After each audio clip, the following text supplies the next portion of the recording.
अस्सलाम वालेकुम दोस्तों। लीग टेस्ट में पाकिस्तान को बुरी शिकस्त हुई। उसके बाद आवाज उठी कि तीन चार क्रिकेटर्स को तो फारिग करो ना। इन्होंने पाकिस्तान टीम का बड़ा गर्क किया है। उसमें रिजवान भी हैं, सलमान अली आगा भी हैं और अजान अवैस का नाम भी आता है, जो अभी टीम में जगह बना पाए हैं। पर मैं 2025 से लेकर अब तक, यानी ये 1.5 साल का जो टाइम पीरियड बनता है, टेस्ट और वनडे में पाकिस्तान टीम की तरफ से सबसे ज्यादा रन किसके हैं वो मैं आपको बताने वाला हूं।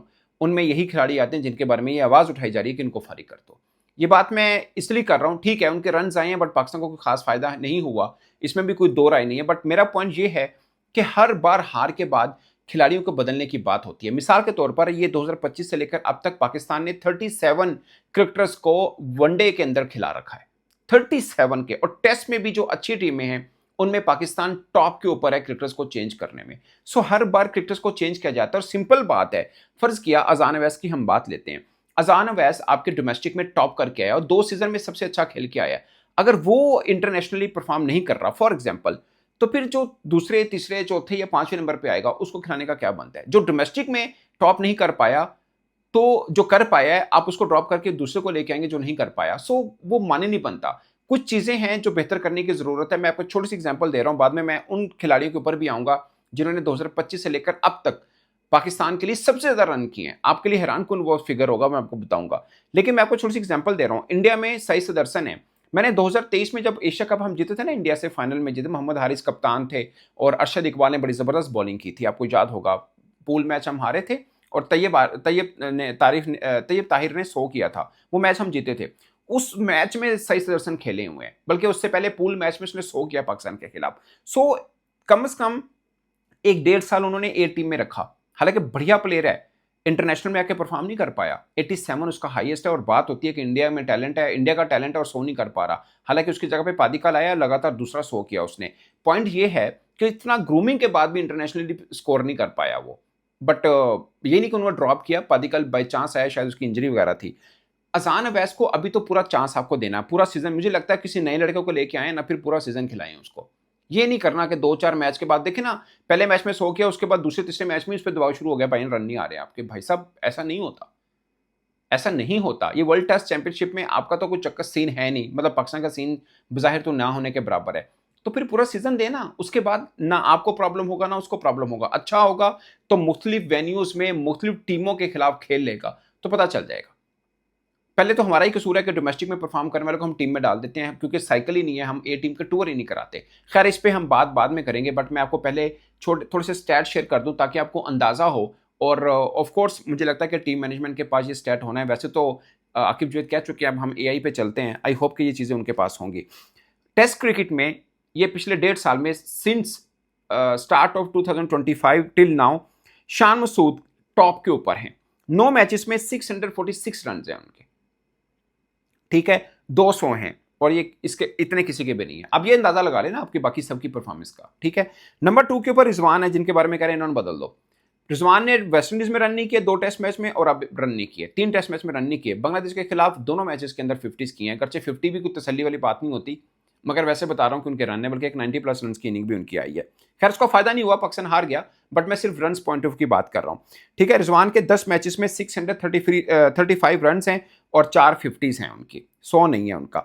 बाबर आजम के 8 मैचेस में 623 रन हैं, उनकी 650 हैं, 100 बाबर आजम का भी नहीं। बहरहाल एवरेज इनकी 44 की है। सलमान अली आगा, जिनके बारे में कहते हैं बस कर दो, इन्होंने भी कर दो, वो चौथे नंबर पर है। 10 मैचेस में ऑलमोस्ट 500 हैं, 498 एग्जैक्टली जो हैं उनके ये रन बनते हैं। 350 उनके भी हैं। फिर अब्दुल्ला आते हैं, उन्होंने अब्दुल्ला शफीक, उन्होंने 4 मैचेस में 366 रन किए हैं, 100 है, 250 हैं। 61 की एवरेज जो है ये इनकी सबसे ज़्यादा एवरेज है। अगरचे ये अभी आए हैं, 4 मैच ही खेल पाए हैं। फिर सऊद शकील का नंबर आता है, फिर इमाम का, फिर अजान अवैस का। ऑफ कोर्स वो फिर वो हो जाता है। और मज़े की बात है 8वें 9वें नंबर पर साजिद खान का नाम आ रहा है। 6 मैचेस में 166 रन है उनके भी, हालांकि वो बॉलर है। अब ओडीआई की बात करते हैं। अब ये बड़े ना खास स्टैट हैं। टेस्ट के मैंने बता दिया। अब शान मसूद नंबर 1 पे हैं, दूसरे नंबर पे मोहम्मद रिजवान है। टॉप 4 में आगा भी हैं, सलमान अली आगा भी हैं। अब वनडे की बात करते हैं। वनडे में नंबर 1 के ऊपर सलमान अली आ गए, ठीक है ना। और 2025 में Salman Ali Agha was the only Pakistani cricketer who played all the matches, one day test T20 सारे मैचेस, 55 या 59 मैच बनते, सारे के सारे खेले हैं। ऐसा नहीं है कि सिफारशी रन किए हैं। 300वें वनडे में किसी पाकिस्तानी क्रिकेटर के नहीं है। सो बल्ले से रन आ रहे हैं, 3 मैचेस में रन नहीं आए। मुझसे से कोई बंदा बहस कर ले रिजवान और सलमान आगा पर, मैं करने को तैयार हूं। मैं ये नहीं कह रहा ये दोनों बड़े चैंपियन प्लेयर हैं, बट मैं सिर्फ ये बोलना है चाह रहा हूं कि आपके बाकी भी खिलाड़ी परफॉर्म नहीं कर रहे। अगर सिर्फ इन 2 की बात हो रही है, मैं तीसरे अजान पे भी बात करने को तैयार हूं, अगर किसी को उस पर भी है तो। सिर्फ ये 3 मैचेस में रन नहीं आए, बाकी रन कर रहे हैं ये लगातार। सो हमारे यही प्रॉब्लम होता है, हम कंसिस्टेंसी नहीं बना पाते। आप या तो कहना बाबर, आप या तो कहना रिजवान को या आगा को, इवन अजान अवैस को निकाल के कोई टीम बेहतर हो जी तो कर लें। आपने 37 खिलाड़ी बदले हैं वनडे में, क्या रिजल्ट आया? कोई नहीं। टेस्ट में भी आपने सबसे ज्यादा खिलाड़ी बदले हैं, कोई फर्क नहीं पड़ा।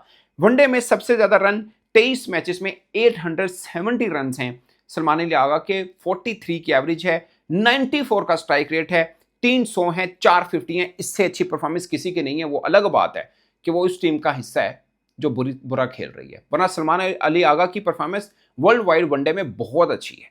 टेस्ट में भी बुरी नहीं है, लेकिन वनडे में तो बहुत अच्छी है। टेस्ट में उस नंबर पे आते हैं जहां पे कम चांसेस हैं कि आप 100 की तरफ जाएं। टॉप 4 पोजीशन वाले ज्यादा 100 करते हैं बाय द वे। खैर, वनडे में ये है। नंबर 2 पे वनडे में बाबर आजम है, जिनको हम पाकिस्तान का सबसे बड़ा बल्लेबाज बनाते हैं, वो हैं भी, बट सलमान अली आगा के ये 1.5 बरसों में सबसे अच्छी परफॉर्मेंस है। बाबर आजम नंबर 2 पे हैं, 20 मैचेस में 669 रन हैं, एवरेज 35 की है, 100 है, 450 है। रिजवान के 20 मैचेस में 627 रन हैं, 100 है, 450 है। फखर जमान चौथे नंबर पे आते हैं, 10 मैचेस के अंदर 369 रन हैं, 3 50 हैं। फिर साइम का और फिर बाकी खिलाड़ियों के नंबर आते हैं।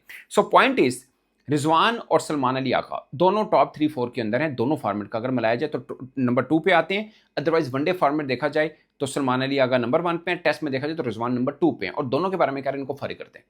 अब अजान अवैस के ऊपर आते हैं। देखिए, अजान अवैस ने आपके डोमेस्टिक में सबसे ज्यादा रन किए हैं, बल्कि 2 सीजन में बहुत ही अच्छा वो लड़का खेला है। उसके बाद आप क्या कहते हैं, उसने पहले में 100 किया, उसके बाद रन नहीं आए। मुझे भी है कि यार उसको आने चाहिए, बट इंग्लिश वाली कंडीशन में ओपनर सबसे बड़ा चैलेंज होता है, और इंग्लिश कंडीशन के ओपनर के लिए वहां से बचाव करना, ठीक है, नंबर 1। नंबर 2, ठीक है, उनको वो कंडीशन भी मिली, बांग्लादेश की भी मिली, वेस्ट इंडीज की मिली, वहां पे रन आने चाहिए थे ज्यादा, जो कि उनके उस तरह से नहीं आए जो हम उम्मीद कर रहे हैं। बट ये वर्ल्ड टेस्ट चैंपियनशिप का साइकिल में पाकिस्तान का चांस बहुत कम है।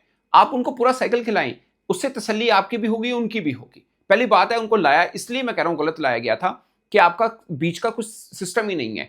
डोमेस्टिक में परफॉर्म किया, सीधा पाकिस्तान। ये दुनिया में नहीं होता, हमारे यहां होता है। ऑस्ट्रेलिया इंडिया आएगा, पहले अपनी ए टीम को भेजेगा। इंडिया ऑस्ट्रेलिया गया, पहले ए टीम को भेजा। इंडिया श्रीलंका, हालांकि फारिग तरीन टीम श्रीलंका की माजरत के साथ, मगर इंडिया ने पहले अपनी ए टीम वहां पे भेजी है। अब सोचिए, 500 प्लस रन मार दिए इंडिया ने, धुलाई कर दिया खीर मार मार के श्रीलंकन बॉलर्स को।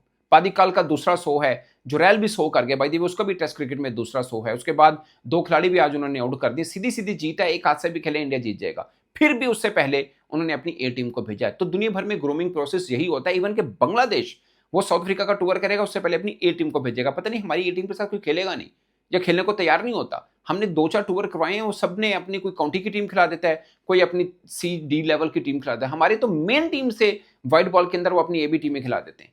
ये मुझे समझ नहीं आ रही। आप अपनी ए टीम के टूवर्स रखें, साल भर में जो लड़के डोमेस्टिक में परफॉर्म करते हैं, साल भर उनके टूवर्स करवाएं। कम से कम सीना कंट्री में 2 का टूर हो, एशिया में कोई 1-2 का टूर हो। उसके बाद आपको पता चलेगा ये लड़का इंटरनेशनल भेजना चाहिए अभी या नहीं भेजना चाहिए। हम तो जो डोमेस्टिक से खेलते हैं पाकिस्तान खिला देते हैं। अब खिला दिया, अब उनको निकालने की बात करते हैं, बेड़ा गर्क करेंगे हम।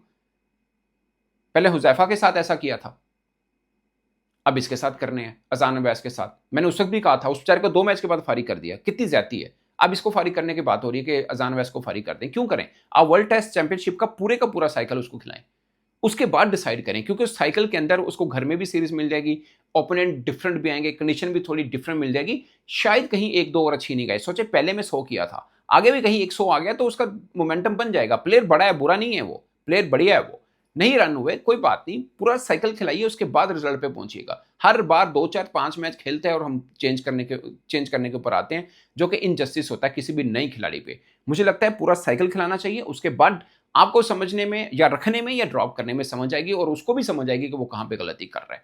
सो ये मेरा ख्याल है बेहतर है। बाकी छुरी चलानी जिस पे मर्जी चला दें, क्योंकि हमें तो वो चाहिए ना, वो जिसे बोलते हैं सदके का बकरा, बता देना है कि भाई अब इसकी गलती थी, चलो करता हूं बार। लोगों में भी हो, ठीक है जी चेंज कर दिए। ये कितनी बार खिलाड़ी चेंज करने हैं हमने, कितनी बार करने, 1% का फर्क नहीं पड़ रहा।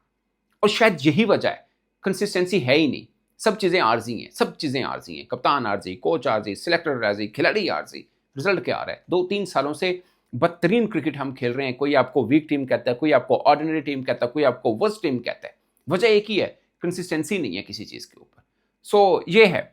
इस पर दोस्तों अपनी राय कमेंट की सूरत में ज़रूर बताइएगा। मैंने सिर्फ स्टैट आपके साथ शेयर करने थे, वो इसलिए करने थे। आई होप कि ये हमारे टीम मैनेजमेंट के पास भी होंगे। मुझे नहीं लगता कि कुछ चेंज होने वाला है, कम से कम सलमान आगा, रिजवान को करना तो नहीं चाहिए, बट वहाँ पे टीम मैनेजमेंट बैठी है, जब दबाव आता है फिर वो किसी पे भी छुरी फेर देते हैं। कुछ उम्मीद भी नहीं है पाकिस्तान क्रिकेट टीम से कि क्या चेंज कर लें, बट मैंने स्टैट इसलिए सामने रखें ताकि सब लोगों को अंदाजा हो। इस पर आप अपनी राय कमेंट की सूरत में जरूर बताइएगा। मेरी तरफ से इतना ही, इजाजत दीजिए। अल्लाह ने के बाद।